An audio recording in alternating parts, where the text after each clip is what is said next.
Science का question number 1 है, नील हरित शैवाल में प्रकाश संश्लेषण की क्रिया होती है। तो नील हरित शैवाल यानी ब्लू ग्रीन एल्गी एक ऐसा ऑर्गेनिज्म है जिसके अंदर प्रोकैरियोटिक सेल्स पाए जाते हैं, और प्रोकैरियोटिक सेल्स उस सेल्स को कहा जाता है जिसके अंदर क्लियरली डिफाइंड न्यूक्लियस नहीं होता है। इसके साथ ही क्लियरली डिफाइंड न्यूक्लियस तो नहीं होता है, इसके साथ ही गोल्जी काय भी नहीं होता है, यानी गोल्जी बॉडी नहीं होता है, इंडोप्लाज्मिक रेटिकुलम भी नहीं होता है, लाइसोसोम नहीं होता है, हरित लवक यानी क्लोरोप्लास्ट नहीं होता है, और माइटोकॉन्ड्रिया नहीं होता है। इसमें क्लोरोप्लास्ट तो नहीं होता है लेकिन क्लोरोफिल होता है।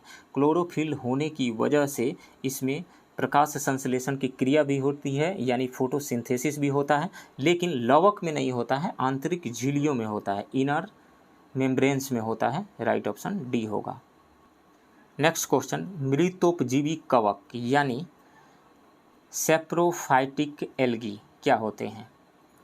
सेप्रोफाइटिक एल्गी है तो यदि कवक की बात करें, फंगी की बात करें, तो ये 3 तरीका का होता है, 3 टाइप्स का होता है। सबसे पहला है सहजीवी यानी सिम्बायोटिक, दूसरा है परजीवी यानी पैरासाइटिक, और तीसरा है मृतोपजीवी यानी सेप्रोफाइटिक फंगी। तो इसमें से सिम्बायोटिक यानी सहजीवी फंगस क्या होता है? ऐसा फंगस जिसमें सिम्बायोटिक रिलेशन पाया जाता है, जैसे लाइकेन जो है blue green algae and fungus के बीच का एक सिम्बायोटिक रिलेशन है, जिसमें फंगी जो है वो एल्गी को शेल्टर प्रोवाइड करता है और बदले में एल्गी जो है फोटोसिंथेसिस के बाद कार्बोहाइड्रेट यानी भोजन बना करके ये फंगी को प्रोवाइड करता है। तो इस तरीक़ा से यह एक सिम्बायोटिक रिलेशन है। तो लाइकेन किस में आ जाएगा? सिम्बायोटिक फंगी में आ जाएगा। दूसरे तरीका का है परजीवी यानी पैरासिटिक। ये उस तरीका के कवक है जो अपना भोजन जंतुओं एवं पौधे के जीवित ऊतकों यानी जीवित सेल्स से प्राप्त करता है, जीवित ऊतक यानी लिविंग टिश्यू से प्राप्त करता है, और इसके अंतर्गत आता है ऑस्टिलागो एवं पिक्सिनिया। तो पिक्सिनिया क्या हो जाएगा? ये हो जाएगा पैरासिटिक फंगी। तीसरे टाइप का है मृतोपजीवी यानी सेप्रोफाइटिक फंगी, और ये जो है हमेशा अपना भोजन सड़े गले कार्बनिक पदार्थों यानी डेड ऑर्गेनिक सब्सटेंसेस से अपना भोजन प्राप्त करता है, और इसके अंतर्गत आता है मोर्चेला, पेंसिलियम, राइजोपस, एस्परजिलियस। तो मोर्चेला जो हो जाएगा ये आ जाएगा सेप्रोफाइटिक फंगी के अंतर्गत यानी मृतोपजीवी कवक के अंतर्गत। तो इसमें से राइट ऑप्शन सी होगा। नेक्स्ट क्वेश्चन, सूची 1 को सूची 2 से मिलान करें एवं कूट का प्रयोग कर सही उत्तर चुनें। इसमें से चूसण मूल यानी सकिंग रूट से क्या होता है? जैसे अमर बेल का एग्जांपल लेते हैं। अमर बेल किसी दूसरे पौधे पे रहता है, किसी दूसरे पेड़ पे चढ़ करके रहता है, और अमर बेल के जो रूट्स होते हैं जिस पेड़ पे ये रहता है उस पेड़ के अंदर घुसे हुए रहते हैं। घुसे हुए इसलिए रहते हैं क्योंकि उसी से, उस पेड़ से ये अपना भोजन प्राप्त करते हैं, और उसी रूट्स को जो दूसरे पेड़ के अंदर घुसा हुआ रहता है उसको सकिंग रूट्स यानी चूसण मूल कहा जाता है। तो ये किसके अंदर पाया जाता है? अमर बेल के अंतर्गत पाया जाता है ये। तो बी का हो जाएगा 1। दूसरा है न्यूमेटाफोर दलदली स्थानों में पाए जाने वाले जो पौधे हैं, जैसे सुंदरी हो गया, तो इसके जो रूट्स होते हैं, इसके रूट्स के अंदर से एक विशेष टाइप के रूट्स निकले हुए रहते हैं जिसको न्यूमेटाफोर कहा जाता है। तो सुंदरी का हो जाएगा न्यूमेटाफोर, ए का 2। और भूमिगत तना मतलब अंडरग्राउंड स्टेम। तो जैसे ओनियन हो गया, प्याज हो गया, लहसुन हो गया, आलू हो गया, केला हो गया, अदरक, हल्दी, इस तरीके के पौधे के जो जड़ होते हैं तने से निकले हुए होते हैं। इनका जो तना होता है वो ज़मीन के अंदर रहता है, ग्राउंड के अंदर रहता है, इस कारण से इसको कहा जाता है भूमिगत तना। तो प्याज का हो जाएगा भूमिगत तना। चौथा है स्वांगीकारक मूल यानी एसिमिलेटरी रूट्स। तो जैसे सिंघाड़ा दिया हुआ है, सिंघाड़ा के जो रूट्स हैं वो तने से निकल करके चारों तरफ फैल जाते हैं, जिसको एसिमिलेटरी रूट्स कहा जाता है। तो सी का हो जाएगा स्वांगीकारक मूल यानी एसिमिलेटरी रूट्स, सी का 4 हो जाएगा। तो इस तरीक़ा से हम देखें तो 2 1 4 3 यानी ए का 2, बी का 1, सी का 4 एंड डी का 3, राइट ऑप्शन बी होगा। नेक्स्ट क्वेश्चन, पादप मृदुतक यानी पैरेन्काइमा के संबंध में निम्नलिखित कथनों पर विचार करें। यह एपिडर्मिस के रूप में पौधों का संरक्षण करता है, ये सही है। यह पौधों में उत्सर्जित पदार्थ जैसे गोंद, रेजिन, टेनिन आदि को भी संचित करता है, ये भी सही है। यह पौधे को यांत्रिक सहारा यानी मैकेनिकल सपोर्ट प्रोवाइड करता है, नहीं, यह पौधे को यांत्रिक सहारा मैकेनिकल सपोर्ट प्रोवाइड नहीं करता है। कॉलेनकाइमा यानी स्थूल कोण उत्तक, कॉलेनकाइमा जिसको कहा जाता है, वो पौधे को यांत्रिक सहारा यानी मैकेनिकल सपोर्ट प्रोवाइड करता है। तो तीसरा गलत हो गया। सो 1 और 2 राइट ऑप्शन ए होगा। एंडोल एसिटिक एसिड निम्न में से किस हार्मोन का उदाहरण है? तो यह ऑक्सिन हार्मोन का उदाहरण है। और ऑक्सिन क्या है? एक ग्रोथ रेगुलेटर हार्मोन है।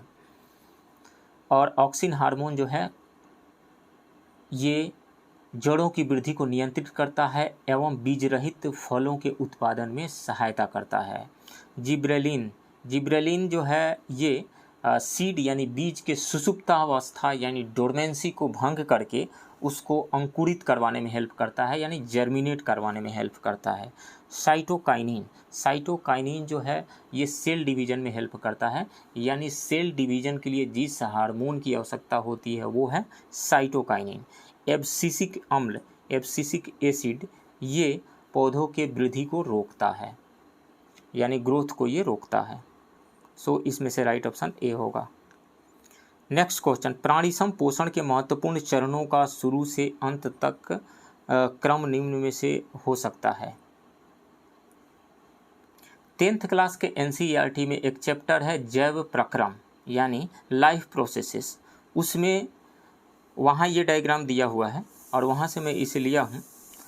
इसमें ह्यूमन डाइजेस्टिव सिस्टम को डिस्क्राइब किया गया है उस चैप्टर में। तो सबसे पहले फूड जो है ये अंदर आता है, मुंह से अंदर होता है और सलाइवरी ग्लैंड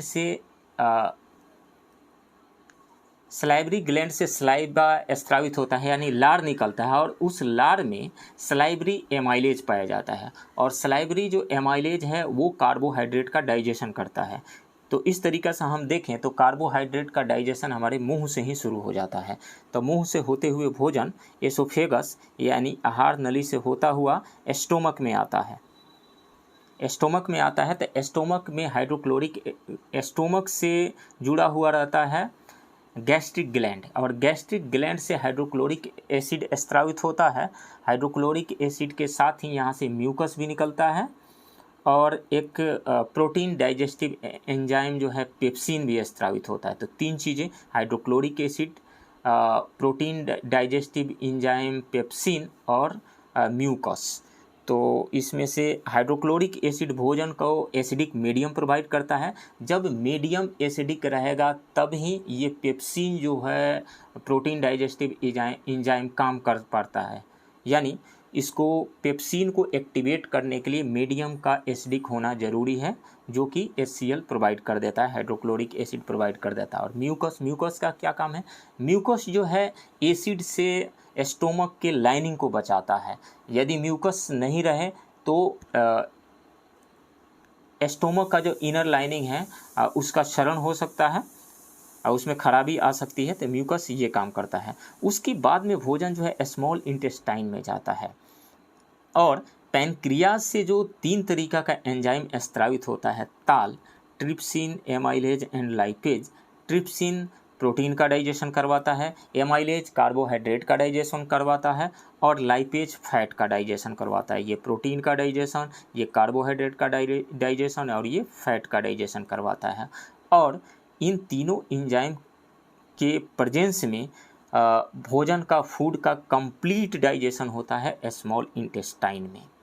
स्मॉल इंटेस्टाइन में कंप्लीट डाइजेशन होने के बाद में ये क्या होता है, ब्लड के द्वारा ये एब्जर्व कर लिया जाता है। जो भी न्यूट्रिएंट्स है एब्जर्व कर लिए जाते हैं, हर एक सेल्स के पास जाते हैं। माइटोकॉन्ड्रिया में वहाँ पे ऑक्सीजन के प्रेजेंस में रिएक्शन होता है और रेस्पिरेशन का जो रिएक्शन होता है और उसके बाद में वहाँ पे ATP के फॉर्म में एनर्जी रिलीज होती है। जो अनडाइजेस्टेड फूड है वो आगे बढ़ता है, लार्जर इंटेस्टाइन में जाता है और लार्जर इंटेस्टाइन में जो एक्स्ट्रा वाटर है लार्जर इंटेस्टाइन के वॉल द्वारा उस वाटर को एब्जर्व कर लिया जाता है, फिर अनडाइजेस्टेड फूड जो है वो बाहर निकल जाता है, उसका उत्सर्जन हो जाता है। तो मतलब ये रहा कि सबसे पहले फूड का इंजेशन हुआ, मतलब अंदर आया, उसके बाद में उसका डाइजेशन हुआ, अंदर ये एसोफेगस से होता हुआ स्टोमक में गया, स्टोमक से स्मॉल इंटेस्टाइन में गया, और उसके बाद में तब इसका एब्जर्प्शन हुआ, यानी न्यूट्रिएंट्स एब्जर्व हो गए ब्लड से, और उसके बाद में इसका स्वांगीकरण यानी एसिमिलेशन हुआ, मतलब एनर्जी एटीपी के फॉर्म में रिलीज हुई रिएक्शन के बाद में, और सबसे लास्ट में एक्सक्रीशन हुआ, इसका बहिष्करण हुआ।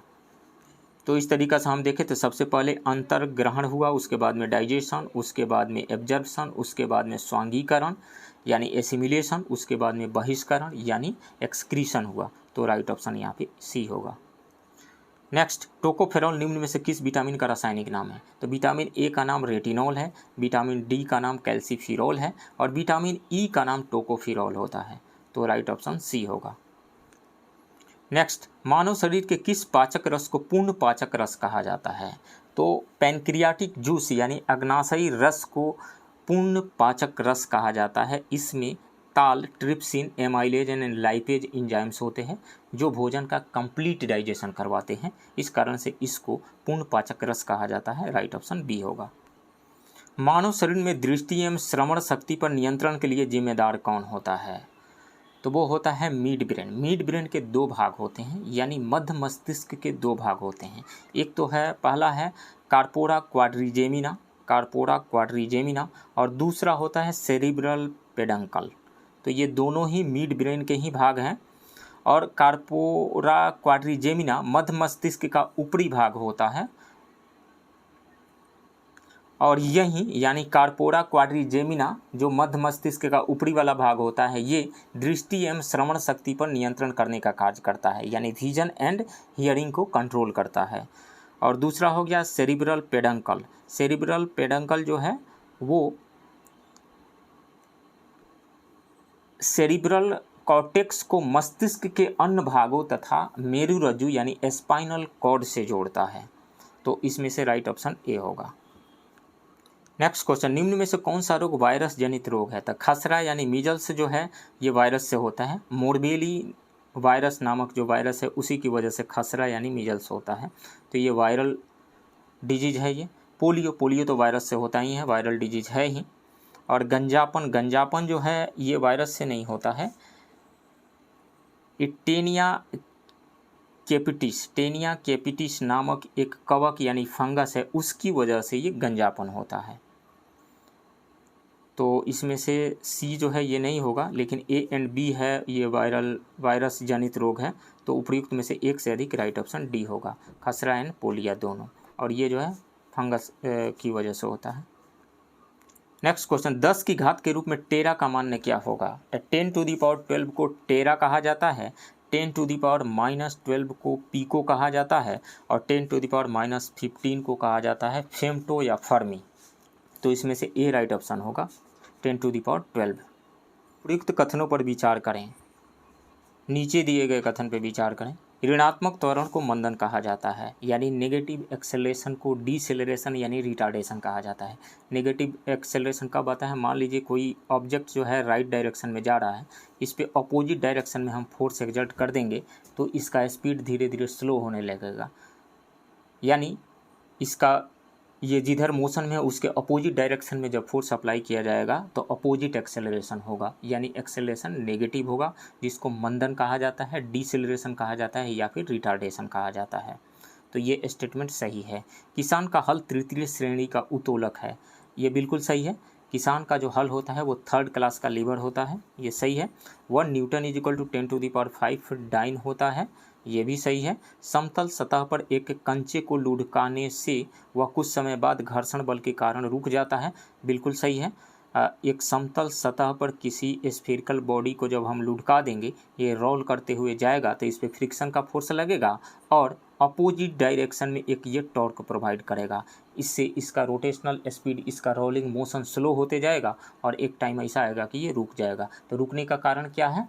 फ्रिक्शन है, क्योंकि फ्रिक्शन जो है वो अपोजिट डायरेक्शन में एक टॉर्क प्रोवाइड कर रहा है। तो ये भी स्टेटमेंट सही है। तो 1 2 3 एंड 4 चारों ही सही है और इसमें से 1 2 3 4 दिया नहीं है, तो उपरोक्त में से कोई नहीं, राइट ऑप्शन डी होगा। नेक्स्ट, यदि नीचे आते समय लिफ्ट की डोरी टूट जाए तो व्यक्ति के भार के संबंध में निम्न में से कौन सा कथन सत्य होगा। मान लीजिए कि एक लिफ्ट है,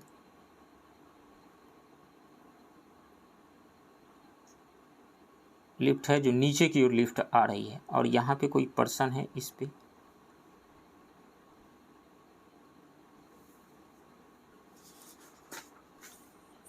यहाँ पे खड़ा हुआ है, तो इसका मास नीचे की ओर mg लग रहा है इस पर्सन का। इस पे इस लिफ्ट के फ्लोर के द्वारा एक नॉर्मल रिएक्शन ऊपर की ओर लग रहा है n।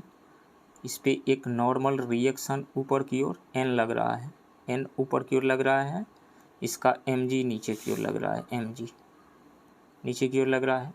और ये a एक्सेलरेशन से मान लीजिए नीचे लिफ्ट आ रही है, तो डाउनवर्ड डायरेक्शन में नेट फोर्स होगा, यानी mg minus n is equal to mass into acceleration. ये न्यूटन का सेकंड लॉ से हम इस तरीके से इक्वेशन लिख देंगे। तो अब n इज इक्वल टू यहाँ से क्या होगा, ma को इधर लेकर के आएंगे तो n इज इक्वल टू होगा m इंटू जी माइनस ए, m इंटू जी माइनस ए। अब देखिए, अब सडन ये डोरी टूट जाती है, तो a का वैल्यू कितना हो जाएगा, g एक्सेलरेशन से नीचे आने लगेगा लिफ्ट, तो a के जगह पर g हम रखेंगे, m इंटू जी माइनस जी हो जाएगा, यानी जीरो हो जाएगा ये। तो m इंटू जीरो यानी जीरो, यानी n का वैल्यू जीरो, यानी इस पर कोई भी नॉर्मल रिएक्शन लगेगा ही नहीं। तो नॉर्मल रिएक्शन वेट क्या होता है, जो नॉर्मल रिएक्शन फर्श के द्वारा, जो फ्लोर के द्वारा नॉर्मल रिएक्शन जो ऊपर की ओर लगाया जाता है वही वेट के इक्वल होता है। तो यहाँ पे चूंकि नॉर्मल रिएक्शन जीरो है, इस कारण से इस पर्सन का वेट जीरो हो जाएगा, भारहीन हो जाएगा। तो व्यक्ति अपना भार पहले से थोड़ा कम महसूस करेगा, ये गलत है। व्यक्ति अपना भार पहले से थोड़ा ज़्यादा महसूस करेगा, ये भी गलत है। वह अपने भार को बिल्कुल महसूस नहीं कर पाएगा, बिल्कुल ये उसका भार शून्य हो जाएगा। इस कारण से सी ऑप्शन सही होगा, भारहीन हो जाएगा वो। नेक्स्ट, मोम पर दबाव बढ़ाने से उसके गलनांक पर क्या प्रभाव पड़ेगा। तो मोम है, सॉलिड है, उस पर जब प्रेशर एक्सर्ट करेंगे तो उसके मॉलिक्यूल्स और पास में आएंगे, यानी और क्लोज्ड पैक्ट होने लगेंगे। तो क्लोज्ड पैक्ट होने लगेंगे तो और ज़्यादा हीट सप्लाई करना पड़ेगा उसको मेल्ट करवाने के लिए, यानी तो उसके गलनांक यानी मेल्टिंग पॉइंट जो है बढ़ जाएगा प्रेशर एक्सर्ट करने से, राइट ऑप्शन बी होगा। नेक्स्ट, माध्यम का ताप बढ़ाने पर ध्वनि की चाल में क्या प्रभाव पड़ता है, यानी मीडियम के टेम्परेचर को इंक्रीज किया जाए तो स्पीड ऑफ साउंड पे क्या इफेक्ट पड़ेगा।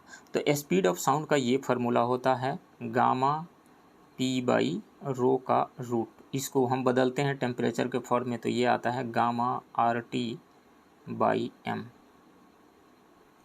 गामा आर बाई एम ये तो कांस्टेंट है, मॉलिक्यूलर मास कांस्टेंट है, तो T square root of T के डायरेक्टली प्रोपोर्शनल आ रहा है। तो भी जो है ये डायरेक्टली प्रोपोर्शनल आ रहा है स्क्वायर रूट ऑफ टी के, यानी टेम्परेचर जब बढ़ेगा तो स्पीड ऑफ साउंड भी बढ़ेगा, तो बढ़ जाता है, राइट ऑप्शन बी होगा। नेक्स्ट, निम्न में से किस पदार्थ की विशिष्ट ऊष्मा सर्वाधिक है, यानी स्पेसिफिक हीट कैपेसिटी सबसे ज़्यादा। ऐसे देखें तो वाटर का सबसे ज़्यादा होता है 4200 जूल पर केजी पर डिग्री सेल्सियस होता है, और यदि हम उसको कैलोरी में मापें तो 1 कैलोरी पर ग्राम पर डिग्री सेल्सियस होता है वाटर का, 1 कैलोरी पर ग्राम पर डिग्री सेल्सियस होता है। CGS यूनिट में, SI यूनिट में 4200 जूल पर केजी पर केल्विन होता है। तो इन चारों में से यदि हम देखें तो कार्बन का विशिष्ट ऊष्मा जो होता है, कार्बन का ये 0.17 कैलोरी पर ग्राम पर डिग्री सेल्सियस होता है। और बर्फ़ की यदि हम बात करें तो ये होता है 0.5 कैलोरी पर ग्राम पर डिग्री सेल्सियस। और एल्कोहल का होता है 0.6 ग्राम पर कैलोरी, 0.6 कैलोरी पर ग्राम पर डिग्री सेल्सियस। और लोहा आयरन का होता है 0.11। तो इसमें से सबसे ज़्यादा हम देखते हैं तो एल्कोहल का आता है 0.6 कैलोरी पर ग्राम पर degree Celsius, right option C होगा, सबसे ज़्यादा एल्कोहल का होगा इन ऑप्शंस में से। नेक्स्ट क्वेश्चन, बर्फ के गलन की गुप्त ऊष्मा का मान कितना होता है, यानी latent heat of fusion of ice कितना होता है। तो लेटेंट हीट क्या होता है, मान लीजिए किसी भी सॉलिड को हम किसी कंटेनर में रख करके एक सॉलिड को हम गर्म करना शुरू कर देते हैं, हीट सप्लाई करना शुरू कर देते हैं। हीट सप्लाई करेंगे तो इसका टेम्परेचर बढ़ेगा बढ़ेगा बढ़ेगा। जब ये मेल्ट करना शुरू कर देता है, जब ये सॉलिड मेल्ट करना शुरू होगा, यानी इसका जब फेज चेंज होना शुरू हो जाएगा, इसका स्टेट जब चेंज होना शुरू हो जाएगा, मेल्ट करना शुरू हो जाए करेगा, तब टेम्परेचर बढ़ना इसका रुक जाएगा। और तब तक रुका रहेगा जब तक ये कम्प्लीटली मेल्ट नहीं कर जाएगा। तो जब फेज चेंज हो रहा है उस दौरान में टेम्परेचर रिमेन कांस्टेंट रह जाता है, और टेम्परेचर रिमेन कांस्टेंट हो जाता है, लेकिन कंटिन्यूसली हीट सप्लाई किया जा रहा है, तो वो जा कहाँ रहा है, फेज चेंज होने में खर्च हो रहा है। जो मॉलिक्यूल्स के बीच में, जो एटम के बीच में जो डिस्टेंसेस हैं उसको इंक्रीज कराने में खर्च हो रहा है। जो फोर्स ऑफ एट्रैक्शन एक्ट कर रहा है उससे ओवरकम करने में खर्च हो जाता है। तो मतलब फेज चेंज होने में खर्च हो रहा है। चूँकि वो दिखता नहीं है, टेम्परेचर इंक्रीज नहीं हो रहा है, दिख नहीं रहा है, इसलिए उसको हिडन हीट कहा जाता है, लेटेंट हीट कहा जाता है, गुप्त ऊष्मा कहा जाता है, छिपी हुई ऊष्मा कहा जाता है। तो बर्फ के गलन की जो गुप्त ऊष्मा होती है वो 80 कैलोरी होती है। राइट ऑप्शन सी होगा। नेक्स्ट क्वेश्चन, लेंस के संबंध में निम्नलिखित कथनों पर विचार कीजिए। उत्तल लेंस में प्रकाश की किरणें अपवर्तन यानी रिफ्रैक्शन के बाद मुख्य अक्ष पर एक बिंदु पर मिल जाती है। जैसे देखिए ये उत्तल लेंस है यानी कन्वेक्स लेंस है। इस पे जो भी रेज आप लाएंगे, यहाँ पे जो भी रेज है प्रिंसिपल एक्सिस के पैरेलल ही हम चला देते हैं, तो रिफ्रैक्शन के बाद में एक पॉइंट से जाएगी, फोकस से होकर के पास करती है, तो क्या हो रही है, कन्वर्ज करवा रही है, इसलिए इसको कन्वर्जिंग लेंस भी कहा जाता है। तो ये प्रिंसिपल एक्सिस यानी मुख्य अक्ष के एक बिंदु से ये मिलती है ये। तो उत्तल लेंस में प्रकाश की किरणें अपवर्तन के बाद मुख्य अक्ष पर एक बिंदु पर मिल जाती है, बिल्कुल मिलेगी। यदि प्रिंसिपल एक्सिस के पैरेलल नहीं भी रे होती है तो भी वो रिफ्रैक्शन के बाद में प्रिंसिपल एक्सिस के किसी न किसी पॉइंट पे कट ही करेगी। इस कारण से ये स्टेटमेंट सही है। दूरदृष्टि दोष को दूर करने के लिए उत्तल लेंस का प्रयोग किया जाता है, यानी फार साइटेडनेस, हाइपरमेट्रोपिया को दूर करने के लिए उत्तल लेंस का यूज किया जाता है। देख लेते हैं, फार साइटेडनेस यानी हाइपरमेट्रोपिया। जैसे मान लीजिए कि ये हमारी आँख है और ये आँख का बाई कन्वेक्स लेंस है, तो इसमें क्या होता है, फार साइटेडनेस में दूर का जो ऑब्जेक्ट है वो तो क्लियरली दिखाई देता है, लेकिन पास का जो ऑब्जेक्ट है यानी नियर का जो ऑब्जेक्ट है वो क्लियरली दिखाई नहीं पड़ता है। और नियर का जो ऑब्जेक्ट है उसका इमेज रेटिना पे न बन के रेटिना के पीछे बनता है। मान लीजिए यहाँ पे कोई ऑब्जेक्ट है, यहाँ से जो रेज आ रही है ये बेंड हुई है रेटिना के बाद में, यानी रेटिना के पीछे जा कर के ये मिल रही है। तो हम क्या करें, यहाँ पर एक कन्वेक्स लेंस लगा दें तो इस रे को थोड़ा सा और बेंड करवा देगा और रिफ्रैक्शन के बाद में ये प्रिंसिपल एक्सिस पे ही रेटिना पे ही जा कर के मिलेगी। तो बेंडिंग करवाने के लिए, थोड़ा सा कन्वर्ज करवाने के लिए बाई कन्वेक्स लेंस का यूज किया जाता है, यानी उत्तल लेंस का यूज किया जाता है। ये स्टेटमेंट सही है। दूरदृष्टि दोष को यानी हाइपरमेट्रोपिया को यानी फार साइटेडनेस को दूर करने के लिए उत्तल लेंस का यूज किया जाता है। ये स्टेटमेंट बिल्कुल सही है। उत्तल लेंस की क्षमता ऋणात्मक होती है। देखिए उत्तल लेंस के प्रिंसिपल एक्सिस के पैरेलल जो हमने रे चलाई है वो रिफ्रैक्शन के बाद प्रिंसिपल एक्सिस के जिस पॉइंट पे मिल रही है वहीं उसका फोकस है, और इसके ऑप्टिकल सेंटर और फोकस के बीच का लेंथ जो है उसको हम कहते हैं फोकल लेंथ। तो फोकल लेंथ इसका राइट साइड में आ रहा है, और राइट साइड में जो डिस्टेंसेस होते हैं पॉजिटिव में होते हैं, इस कारण से इसका फोकल लेंथ क्या होगा, उत्तल लेंस का फोकल लेंथ पॉजिटिव होगा। तो फोकल लेंथ पॉजिटिव हो गया तो पावर भी क्या होगा, पॉजिटिव होगा। डायोप्टर में पावर भी पॉजिटिव होगा।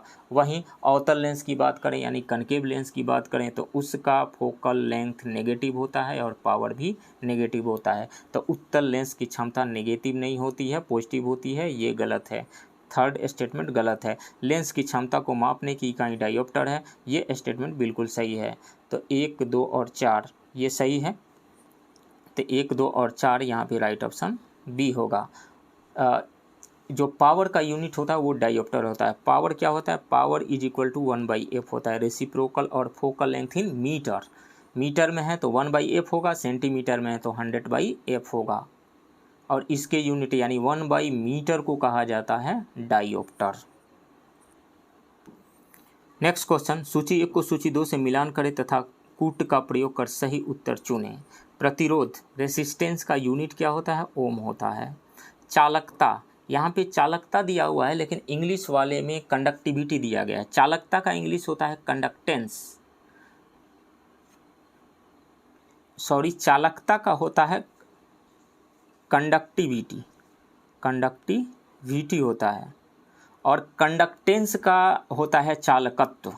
कंडक्टेंस का, कंडक्टेंस का हिंदी होता है चालकत्व, चालकत्व।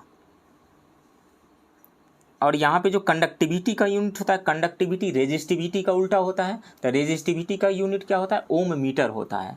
तो ओम मीटर का जो उल्टा होता है उसको कहा जाता है साइमन पर मीटर, साइमन पर मीटर उसको। तो कंडक्टिविटी का यूनिट होता है साइमन पर मीटर, और कंडक्टेंस का यूनिट क्या होता है?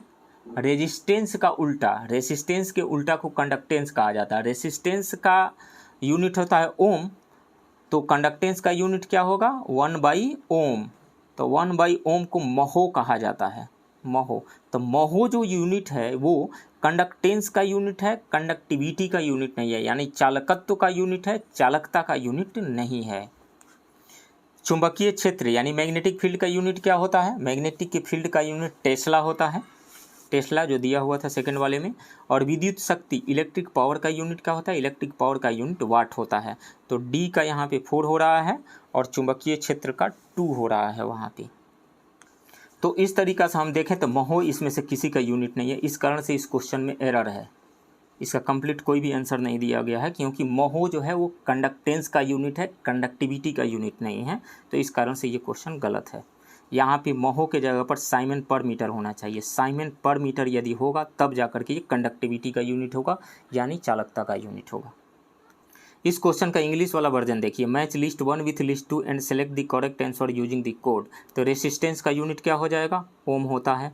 कंडक्टिविटी का यूनिट क्या होता है? महो कंडक्टिविटी का यूनिट नहीं होता है, कंडक्टिविटी का यूनिट होता है साइमन पर मीटर होता है। और मैग्नेटिक फील्ड का तो टेस्ला होता ही है, इलेक्ट्रिक पावर का वाट होता है। तो इस कारण से महो दिया हुआ है, तो यहाँ कंडक्टिविटी न होकर के कंडक्टेंस देना चाहिए था, कंडक्टेंस, तब जाकर के ये सही होता है। इस कारण से इस क्वेश्चन में कुछ एरर है। नेक्स्ट, किस वैज्ञानिक के अनुसार परमाणु अविभाज्य कण है? तो डाल्टन के अनुसार, जॉन डाल्टन ने कहा कि जो कोई भी मैटर जो है स्मॉल पार्टिकल्स के छोटे छोटे कणों से मिल करके बना हुआ होता है, और उसी छोटे स्मॉलेस्ट इनडिविजिबल अनकटेबल पार्टिकल को परमाणु कहा जाता है, एटम कहा जाता है। तो जॉन डाल्टन ने कहा कि एटम जो है इनडिविजिबल है, परमाणु अविभाज्य है। तो राइट ऑप्शन यहाँ पे ए होगा। जे थॉमसन ने अपना एटॉमिक मॉडल जो प्रेजेंट किया था, इन्होंने ही इलेक्ट्रॉन को डिस्कवर किया, और अपना जो एटॉमिक मॉडल प्रेजेंट किया उसमें इन्होंने कहा कि कोई भी एटम पॉजिटिव चार्ज से बना हुआ एक यूनिफॉर्म स्फीयर है, जिसके अंदर negatively charge electron uniformly embedded रहते हैं, उसी तरीक़ा से जिस तरीक़ा से वाटरमेलन के अंदर सीड इम्बेडेड रहता है। तो उन्होंने इलेक्ट्रिकल न्यूट्रलिटी के कंसेप्ट को दिया था जे थॉमसन ने, यानी उन्होंने इनडायरेक्टली कह दिया था कि एटम इलेक्ट्रिकली न्यूट्रल होता है। जितना पॉजिटिव यूनिफॉर्मली इम्बेडेड का मतलब यही हुआ कि जितना पॉजिटिव चार्ज है उतना ही नेगेटिव चार्ज है, इलेक्ट्रिकली न्यूट्रल है। सिर्फ यही बात उनकी सही थी, बाकी बातें गलत थी। गोल्डस्टीन ने एनोड रे को डिस्कवर किया था, एनोड रे और उसके बाद में प्रोटॉन को। नेक्स्ट, निम्नलिखित में से कौन एक मिश्रण का उदाहरण है? तो इस्पात स्टील जो है, स्टील एक मिक्सचर है, एलॉय है। स्टील कार्बन एंड आयरन का एलॉय है, आयरन एंड कार्बन का एलॉय है, Fe एंड कार्बन इसमें पाया जाता है, एलॉय है। और ये किसी भी रेशियो में, मिक्सचर का मतलब होता है किसी भी रेशियो में उसको मिक्स किया जा सकता है। और जो मिक्सचर है उसमें जो कॉन्स्टिट्यूएंट्स है जिससे मिल करके बना हुआ है, उसमें दोनों ही की प्रॉपर्टी एग्जिस्ट करती है। जैसे इस्पात स्टील में आयरन की भी प्रॉपर्टी है, कार्बन की भी प्रॉपर्टी है। मिक्सचर हम बना लें, शरबत बना लेते हैं, जैसे मान लीजिए वाटर में हमने क्या किया, शुगर को डिजोल्व कर दिया, तो शरबत जो बना हुआ है उसमें नींबू भी मिला दिया, तो शरबत जो बना हुआ है उसमें वाटर की भी प्रॉपर्टी है, लेमन की भी प्रॉपर्टी है एंड शुगर की भी प्रॉपर्टी है। तो मिक्सचर में जो कॉन्स्टिट्यूएंट्स हैं उनकी प्रॉपर्टी रहती है, लेकिन कंपाउंड में केमिकली कंबाइंड हो जाते हैं, रिएक्शन हो जाता है उनके बीच में, इस कारण से एक नया सब्सटेंस बन जाता है, और नया सब्सटेंस बनने की वजह से जो कॉन्स्टिट्यूएंट्स हैं उनकी प्रॉपर्टी उसमें एग्जिस्ट नहीं रहती है। जैसे ए और बी मिल करके यदि मिक्सचर बनाते हैं तो मिक्सचर में ए की भी प्रॉपर्टी रहेगी और बी की भी प्रॉपर्टी रहेगी, लेकिन ए और बी मिल करके कोई कंपाउंड बनाते हैं तो उसमें न तो ए की प्रॉपर्टी रहेगी और न ही बी की प्रॉपर्टी रहेगी। जैसे एग्जांपल मैं देता हूँ, हाइड्रोजन को यदि हम बर्न कराते हैं, जलाते हैं ऑक्सीजन के प्रेजेंस में तो वाटर बनता है। तो हाइड्रोजन एक अच्छा फ्यूल है, वो जलता है, और ऑक्सीजन क्या है, ऑक्सीजन बर्निंग में हेल्प करता है, लेकिन वाटर क्या है, आग बुझाने में काम आता है। तो वाटर में न तो हाइड्रोजन की प्रॉपर्टी है और न ही ऑक्सीजन की प्रॉपर्टी है, इस कारण से वाटर एक मिक्सचर नहीं है, कंपाउंड है। तो वाटर एक कंपाउंड है, कार्बन मोनोऑक्साइड भी कंपाउंड है, लेकिन इस्पात यानी स्टील एक मिक्सचर है। राइट ऑप्शन ए होगा। नेक्स्ट, हाइड्रोजन क्लोराइड एक गैस है, परंतु हाइड्रोजन फ्लोराइड एक निम्न क्वथनांक वाला द्रव है, क्योंकि देखिए हाइड्रोजन फ्लोराइड यदि F यहाँ लें और हाइड्रोजन है यहाँ पे, तो फ्लोरीन और हाइड्रोजन के बीच में HF जो बना हुआ है, हाइड्रोजन फ्लोराइड जो बना है, इसमें ये जो HF बना हुआ है हाइड्रोजन फ्लोराइड, फ्लोरीन की इलेक्ट्रोनेगेटिविटी ज़्यादा होने की वजह से ये जो दो इलेक्ट्रॉन हैं जिनके मिलने से बॉन्ड बना हुआ है, स्लाइटली ये अपनी तरफ खींच लेगा फ्लोरीन। तो स्लाइटली डिस्प्लेस होने इलेक्ट्रॉन क्लाउड जो है वो फ्लोरीन के टुवर्ड्स थोड़ा सा शिफ्ट हो जाएगा। शिफ्ट होने की वजह से इस पे स्लाइटली नेगेटिव चार्ज आ जाएगा, डेल्टा माइनस, और हाइड्रोजन पे डेल्टा प्लस आ जाएगा। तो यानी दो पोल बन गया। तो हाइड्रोजन फ्लोराइड क्या है, एक पोलर मॉलिक्यूल है। तो अब डेल्टा प्लस आया हुआ है और F पे डेल्टा माइनस आया हुआ है। तो दूसरा जो HF मॉलिक्यूल रहेगा, तो इस पे भी डेल्टा प्लस है और इसे भी डेल्टा माइनस है। तो F और H के बीच में एक बॉन्ड बन जाएगा जिसको हाइड्रोजन बॉन्ड कहेंगे हम। इस F डेल्टा माइनस और H डेल्टा प्लस के बीच में एक बॉन्ड बनेगा जिसको हाइड्रोजन बॉन्ड कहा जाता है। तो हाइड्रोजन बॉन्ड बनने की वजह से ये गैसियस फेज में नहीं है, लिक्विड फेज में है, और जबकि हाइड्रोजन क्लोराइड जो है एक गैसियस फेज में है। तो हाइड्रोजन बंध के कारण अणु सगुणित हो जाते हैं। सो राइट ऑप्शन ए होगा। नेक्स्ट क्वेश्चन, ऑक्सीकरण के संबंध में निम्नलिखित में से कौन सा कथन सत्य है, यानी ऑक्सीडेशन के लिए कौन सा इसमें से स्टेटमेंट सही है। इलेक्ट्रॉन का त्याग होता है, बिल्कुल। जैसे मान लीजिए मैग्नीशियम को हमने ऑक्सीजन के प्रेजेंस में बर्न किया, इसको मैग्नीशियम को, तो मैग्नीशियम ऑक्साइड बना, यहाँ पे MgO बना। तो मैग्नीशियम क्या किया, इलेक्ट्रॉन दिया, और ऑक्सीजन क्या है, इलेक्ट्रॉन लिया है। तो इलेक्ट्रॉन का त्याग जो है ये ऑक्सीडेशन कहलाता है। तो मैग्नीशियम ने क्या किया, इलेक्ट्रॉन दिया है, इस कारण से इसका ऑक्सीडेशन हो रहा है। ऑक्सीजन का संयोग भी ऑक्सीडेशन कहलाता है। मैग्नीशियम से ऑक्सीजन संयोग कर रहा है, एडिशन ऑफ ऑक्सीजन हो रहा है, इस कारण से मैग्नीशियम का ऑक्सीडेशन हो रहा है। दोनों ही तरह से कह सकते हैं, तीन तरीक़ा से हम कह सकते हैं। मैग्नीशियम इलेक्ट्रॉन दे रहा है, इस कारण से इसका ऑक्सीडेशन हो रहा है। मैग्नीशियम का ऑक्सीडेशन नंबर बढ़ रहा है, यहाँ पे मैग्नीशियम का ऑक्सीडेशन नंबर 0 है, लेकिन मैग्नीशियम ऑक्साइड में मैग्नीशियम का ऑक्सीडेशन नंबर 2 है, +2। तब मैग्नीशियम का ऑक्सीडेशन नंबर बढ़ा, इस कारण से भी इसका ऑक्सीडेशन हुआ, और एडिशन ऑफ ऑक्सीजन हुआ, इस कारण से भी इसका ऑक्सीडेशन हुआ।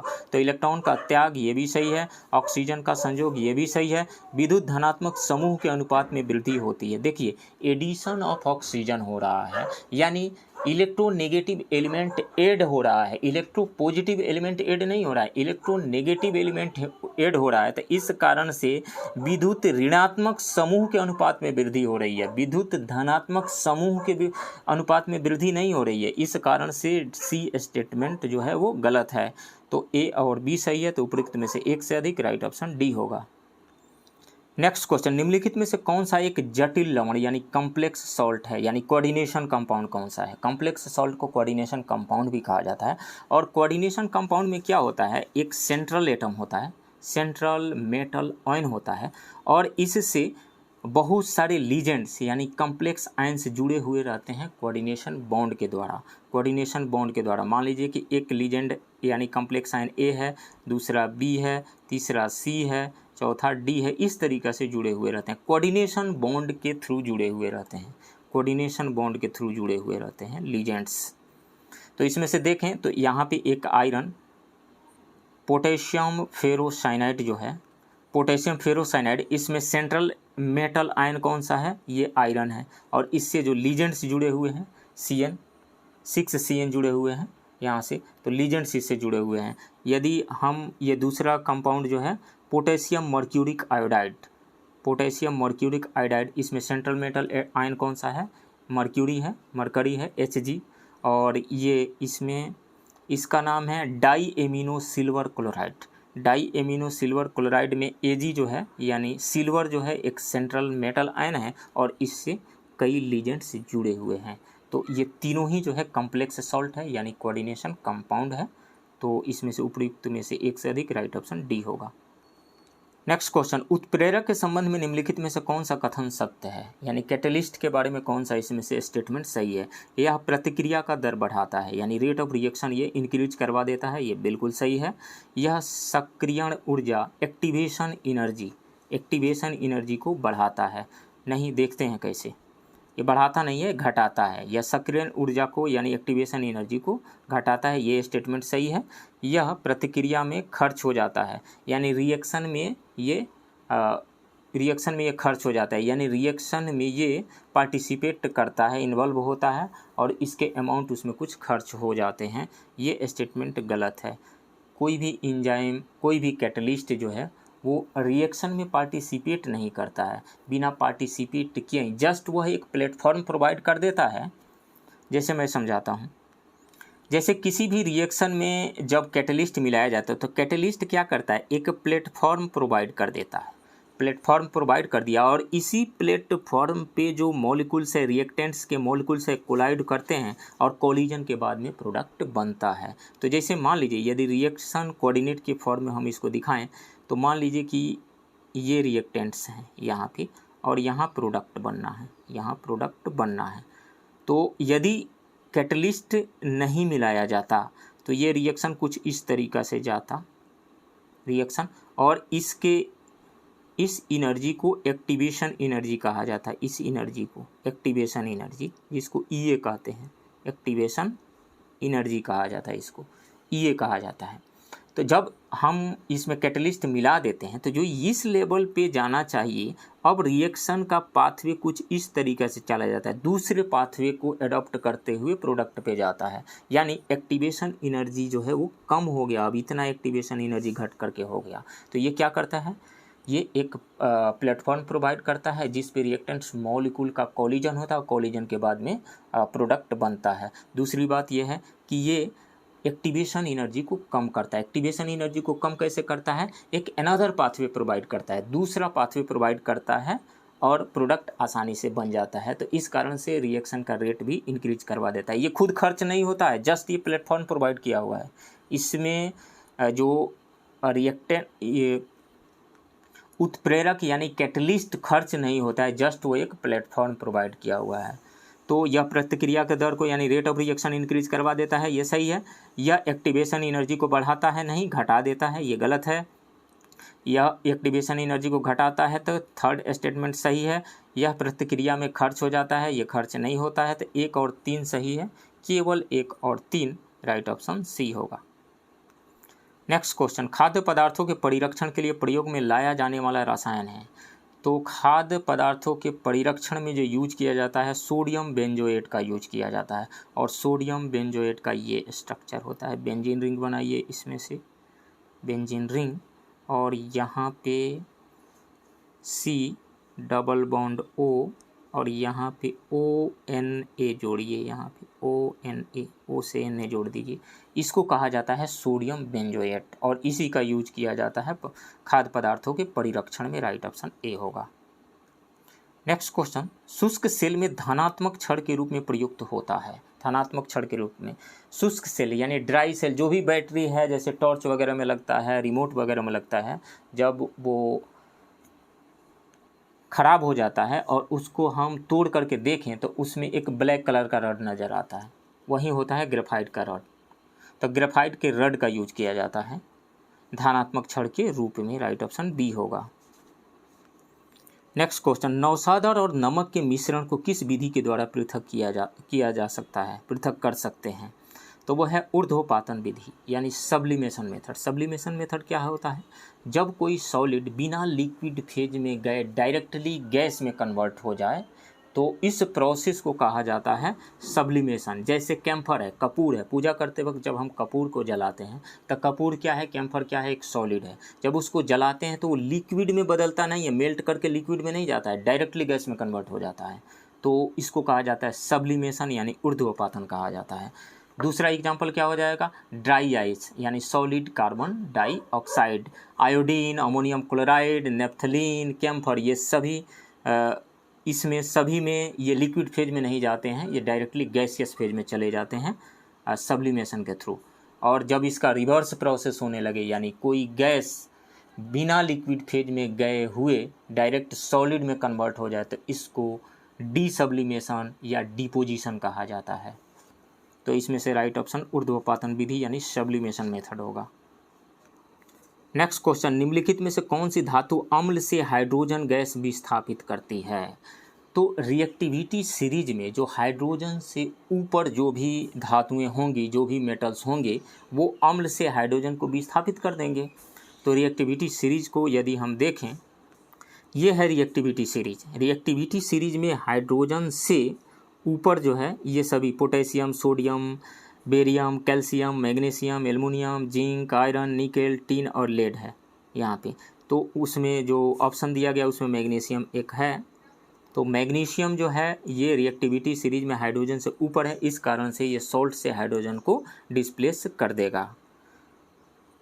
बाकी हाइड्रोजन से नीचे जो भी मेटल्स हैं वो सॉल्ट से हाइड्रोजन को डिस्प्लेस नहीं करेंगे। तो उसमें से सही ऑप्शन मैग्नीशियम होगा। तो इसमें मरकरी एंड प्लेटिनम जो है वो हाइड्रोजन से नीचे ही है रिएक्टिविटी सीरीज में, मैग्नीशियम ऊपर है, इस कारण से ये डिस्प्लेस कर सकता है हाइड्रोजन को। राइट ऑप्शन सी होगा। नेक्स्ट क्वेश्चन, एक ही पदार्थ के अणुओं के बीच जो बल कार्य करता है उसे क्या कहा जाता है? तो एक ही पदार्थ के अणुओं के बीच में लगने वाले बल को ससंजक बल यानी कोहेसिव फोर्स कहा जाता है। कोहेसिव फोर्स, ससंजक बल कहा जाता है, cohesive force. Right option B होगा। और अलग अलग तरीका के अणुओं के बीच में लगने वाले अलग अलग पदार्थ के अणुओं के बीच में लगने वाले बल को असंजक बल यानी एधेसिव फोर्स कहा जाता है। एधेसिव फोर्स, और इसको कोहेसिव फोर्स कहा जाता है। कोहेसिव फोर्स कहा जाता है। जैसे कोई भी गम जो लेते हैं चिपकाने के लिए, पेज को चिपकाने के लिए, फटे हुए पेज को चिपकाने के लिए, तो उस पे लिखा रहता है एधेसिव। तो वो क्या करता है, दो पदार्थों को आपस में चिपका देता है वो। तो उसमें दो पदार्थों के अणुओं के बीच में लगने वाला जो फोर्स है वो है एधेसिव। नेक्स्ट क्वेश्चन, बिहार के प्रमुख विभूतियों का उनके जन्म स्थान के साथ सुमेलित करें। राजेंद्र प्रसाद का जन्म जीरादेई में हुआ था, तो ए का बी हो जाएगा। श्री कृष्ण सिंह जी का जन्म शेखपुरा के बड़बीघा में हुआ था, बड़बीघा में। उनका जन्म नवादा में हुआ था, लेकिन उनका पैतृक गांव बड़बीघा में था, तो इस कारण से बड़बीघा हम कह सकते हैं। श्री कृष्ण सिंह जी का जन्म स्थान बड़बीघा, तो 2 का ए होगा। जयप्रकाश नारायण का जन्म सीताब दियारा, सारण के सीताब दियारा में, तो सी का 3 का डी हो जाएगा। और अनुग्रह नारायण सिन्हा का पोईअवा औरंगाबाद के पोईअवा में, तो 4 का सी हो जाएगा यहाँ पे। तो यहाँ पे BACD हो जाएगा। BACD, 1 का B, 2 का A और 3 का C और 4 का D। राइट ऑप्शन बी होगा। नेक्स्ट क्वेश्चन, निम्नलिखित में से कौन रामधारी सिंह दिनकर की रचना नहीं है? तो उर्वशी रामधारी सिंह जी की ही रचना है, रसवंती भी, रेणुका भी, तो ये सभी हैं। तो उपयुक्त में से राइट ऑप्शन डी हो जाएगा। ये सभी रचना है, हमें चूज करना है नहीं है, तो इसलिए उपयुक्त में से कोई नहीं। नेक्स्ट क्वेश्चन, बिहार के प्रमुख मेले एवं उनके स्थान में कौन सही सुमेलित नहीं है? हरिहर मेला सोनपुर में लगता है, ये सही है। मलमास मेला राजगीर में लगता है, ये भी सही है। मंदार मेला गया में नहीं लगता है। मंदार मेला बांका जिले में मंदार की पहाड़ी पर हर एक साल मकर संक्रांति के अवसर पे लगता है, तो ये गलत है, यहाँ पे हो जाएगा बांका। तो C option, right option C होगा। नेक्स्ट क्वेश्चन, निम्नलिखित में कौन सही सुमेलित है? प्रमुख पर्यटन स्थल और जिला। केसरिया स्तूप मुजफ्फरपुर में नहीं, केसरिया उस स्तूप पूर्वी चंपारण में है, मुजफ्फरपुर में नहीं है, तो ये गलत है। लछुआर जैन मंदिर जमुई में है, ये सही है। गुरु नानक कुंड राजगीर में है, ये भी सही है। तो इसमें से बी और सी सही सुमेलित है, तो उपयुक्त में से एक से अधिक, राइट ऑप्शन डी होगा। नेक्स्ट क्वेश्चन, निम्नलिखित में कौन सा शहर बूढ़ी गंडक नदी के किनारे स्थित नहीं है?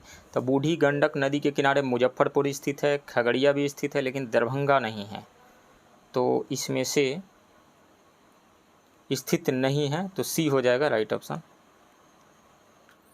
नेक्स्ट, भीम बांध वन्य जीव अभयारण्य किस जिले में स्थित है? यह मुंगेर में है, राइट ऑप्शन सी होगा। बिहार की कुल जनसंख्या जनगणना 2011 के अनुसार कितनी है?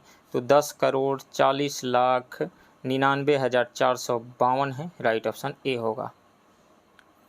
नेक्स्ट, निम्नलिखित में असत्य को चुनें। बिहार की साक्षरता दर 61.8% है, ये सही है। बिहार की पुरुष साक्षरता दर 71.2% है, ये भी सही है। बिहार की महिला साक्षरता दर 51.2%, 51.2% नहीं है, 51.5% है, इस कारण से सी सही नहीं है, तो राइट ऑप्शन सी होगा। नेक्स्ट, 2011 की जनगणना के अनुसार बिहार का जनसंख्या घनत्व तो कितना है? तो बिहार का जनसंख्या घनत्व है 1106, इसमें से कोई नहीं, राइट ऑप्शन डी होगा। 1106 है पर्सन पर स्क्वायर किलोमीटर। नेक्स्ट, बिहार में सर्वाधिक अनुसूचित जनजाति प्रतिशत वाला जिला कौन सा है? तो वह है पश्चिम चंपारण। पश्चिम चंपारण की कुल जनसंख्या का 6.35% अनुसूचित जनजातियां हैं, राइट ऑप्शन सी होगा।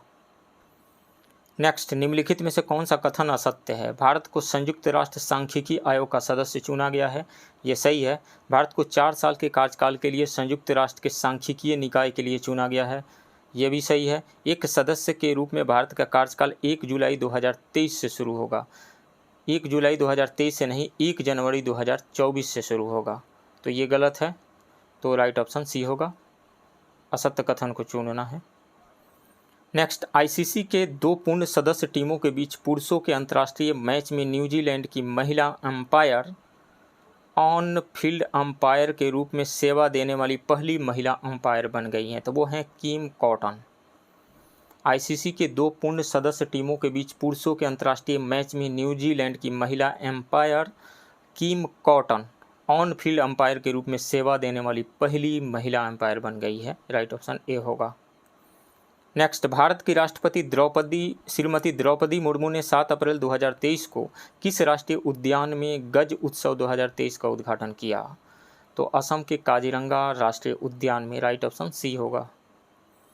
नेक्स्ट, इंडिया जस्टिस रिपोर्ट 2022 के अनुसार निम्नलिखित में से किस राज्य ने 1 करोड़ से अधिक आबादी वाले 18 प्रमुख और मध्यम आकार के राज्यों में न्याय प्रदान करने के संदर्भ में शीर्ष स्थान हासिल किया है? न्याय प्रदान करने के संदर्भ में शीर्ष स्थान हासिल किया है, तो वह है कर्नाटक, सेकेंड स्थान पे तमिलनाडु और तीसरे स्थान पे तेलंगाना रहा है, तो कर्नाटक होगा, राइट ऑप्शन ए। नेक्स्ट, हाल ही में विश्व स्वास्थ्य संगठन ने किन देशों को मलेरिया मुक्त प्रमाणित किया है? तो 2 देश हैं, अजरबैजान और ताजिकिस्तान, अजरबैजान और ताजिकिस्तान, राइट ऑप्शन सी होगा। 2021 में चीन और अल सल्वाडोर को मलेरिया मुक्त प्रमाणित किया जा चुका है। नेक्स्ट, फ्रेंच ओपन 2023 में पुरुष एकल का खिताब किसने जीता? नोवाक जोकोविच ने जीता, राइट ऑप्शन बी होगा। नेक्स्ट, मिस वर्ल्ड ऑर्गेनाइजेशन ने 2023 में होने वाले 71वें मिस वर्ल्ड पेजेंट की मेजबानी के लिए किस देश को चुना है? भारत को चुना है, राइट ऑप्शन ए होगा। 71वें मिस वर्ल्ड 2023 की मेजबानी करने का सम्मान भारत को 27 साल बाद मिला है। आखिरी बार देश में साल 1996 में मिस वर्ल्ड पेजेंट आयोजित की गई थी। नेक्स्ट, निम्नलिखित में से कौन सा कथन सत्य है? जून 2023 में राष्ट्रपति द्रौपदी मुर्मू को फिजी ने अपना सर्वोच्च नागरिक सम्मान प्रदान किया। फिजी ने नहीं, सूरीनाम ने प्रदान किया था, सूरीनाम ने, grand order of the chain of the yellow star, तो इस कारण से ये गलत है। मई 2023 में प्रधानमंत्री नरेंद्र मोदी को सूरीनाम ने अपना सर्वोच्च नागरिक सम्मान दिया, सूरीनाम ने नहीं, फिजी ने दिया था, the companion of the order of Fiji. तो दोनों ही ये आपस में एक्सचेंज हो गया है, यहाँ होना चाहिए फिजी और फर्स्ट वाले में होना चाहिए सूरीनाम। तो आपस में एक्सचेंज है नाम, फिजी और सूरीनाम, ये आपस में एक्सचेंज है, इस कारण से दोनों ही गलत है।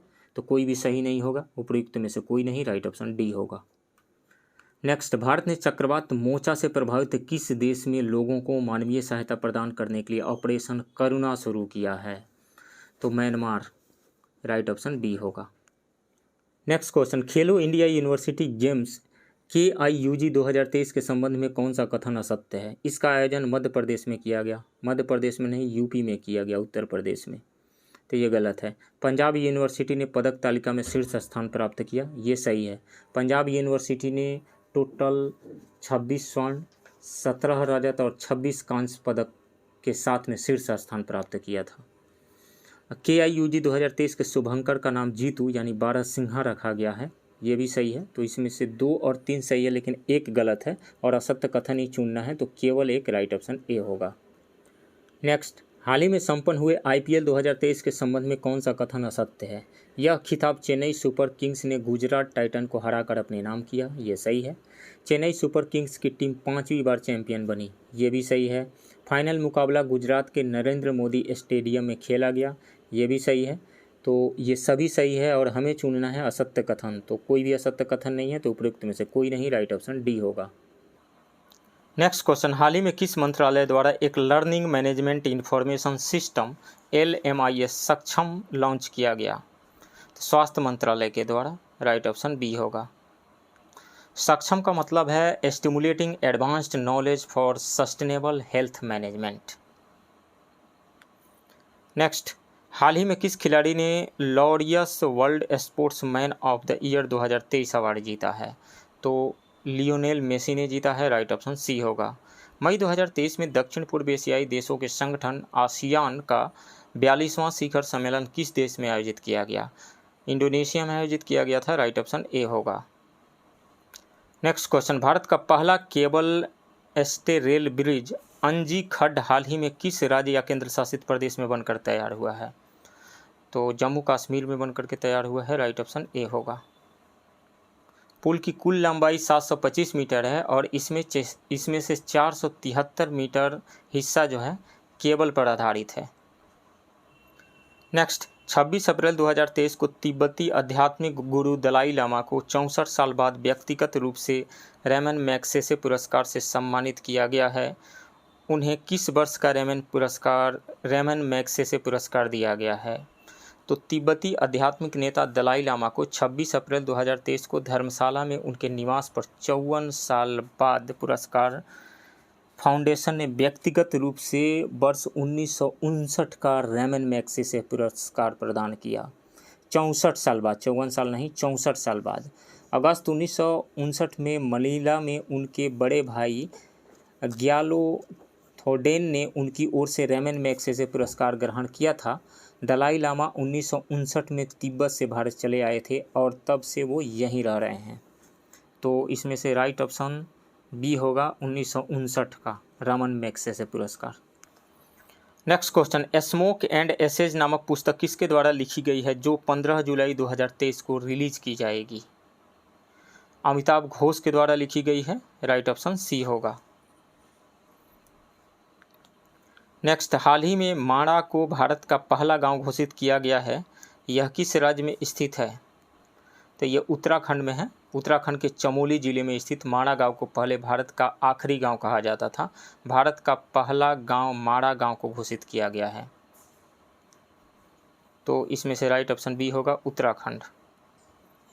नेक्स्ट, ओरियन अभ्यास 2023 से संबंधित निम्नलिखित कथनों पर विचार कीजिए। इस अभ्यास का आयोजन फ्रांस में किया गया, ये सही है। भारत ने भी इस युद्धाभ्यास में हिस्सा लिया था, यह भी सही है। यह एक बहुपक्षीय थल सेना अभ्यास था, थल सेना नहीं, यह एक बहुपक्षीय वायु सेना अभ्यास था। तो 3 गलत है, 1 और 2 केवल सही है, राइट ऑप्शन सी होगा।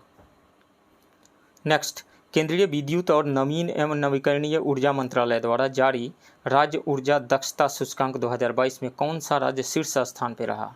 तो शीर्ष पे रहा आंध्र प्रदेश, उसके बाद कर्नाटक, देन केरला, देन राजस्थान और देन तेलंगाना। तो इसमें से आंध्र प्रदेश सबसे ऊपर रहा, राइट ऑप्शन ए होगा। नेक्स्ट, हाल ही में किस राज्य के मिर्चा चावल को GI टैग प्रदान किया गया है? तो बिहार के मिर्चा चावल को GI टैग मिला है। बिहार का राइट ऑप्शन सी होगा। नेक्स्ट, निम्नलिखित में से किस भारतीय अमेरिकी सांख्यिकी विद को अंतर्राष्ट्रीय सांख्यिकी पुरस्कार 2023 से सम्मानित किया जाएगा? तो वो हैं CR Rao, right option C होगा।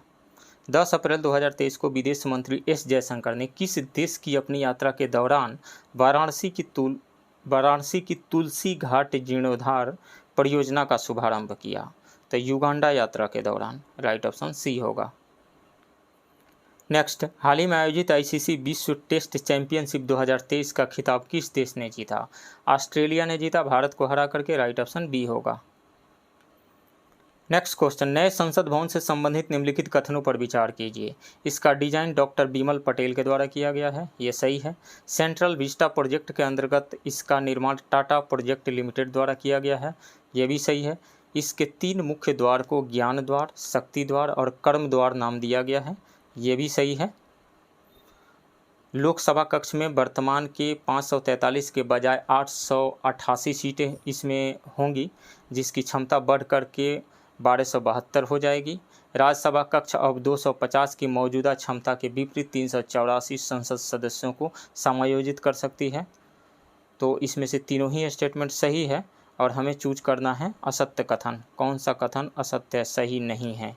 तो इसमें से सभी सत्य कथन है, तो उपयुक्त में से कोई नहीं, राइट ऑप्शन डी होगा। नेक्स्ट क्वेश्चन, हाल ही में किस राज्य ने महिलाओं के लिए कार्यस्थल को सुरक्षित बनाने के उद्देश्य से साहस पहल की शुरुआत की है? तो तेलंगाना ने, राइट ऑप्शन बी होगा। तेलंगाना के गृह मंत्री ने महिलाओं के लिए कार्यस्थलों को सुरक्षित बनाने की दिशा में साहस पहल की शुरुआत की। साहस कार्यक्रम का उद्देश्य कार्यस्थल पर यौन उत्पीड़न का सामना करने वाली महिलाओं के लिए समर्थन पारिस्थितिकी तंत्र को मजबूत करना है। नेक्स्ट क्वेश्चन, बिहार के सभी मेडिकल कॉलेज अस्पतालों को मरीज फ्रेंडली बनाने के उद्देश्य से उप मुख्यमंत्री तेजस्वी यादव द्वारा हाल ही में किस मिशन की शुरुआत की गई है? तो मिशन परिवर्तन की शुरुआत की गई है, मिशन परिवर्तन, राइट ऑप्शन सी होगा। नेक्स्ट क्वेश्चन, बिहार के किस जिले में राज्य का पहला वन्य जीव अस्पताल खोला जाएगा? तो मुजफ्फरपुर वन्य अरण्य शेरपुर में बिहार का पहला वन्य जीव अस्पताल खुलेगा।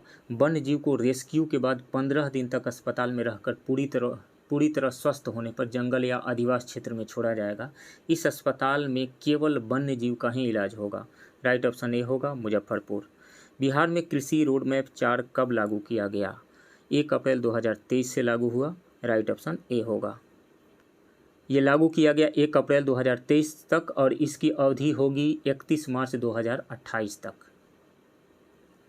नेक्स्ट क्वेश्चन, मणिपुर में हिंसा की घटनाओं की जांच के लिए केंद्र सरकार द्वारा मणिपुर में हिंसा की घटनाओं के जांच के लिए किनकी अध्यक्षता में 3 सदस्यीय जांच आयोग का गठन किया गया है? तो मणिपुर में हिंसा की घटनाओं की जांच के लिए न्यायमूर्ति अजय लांबा की अध्यक्षता में एक जांच समिति का गठन किया गया है और उस समिति में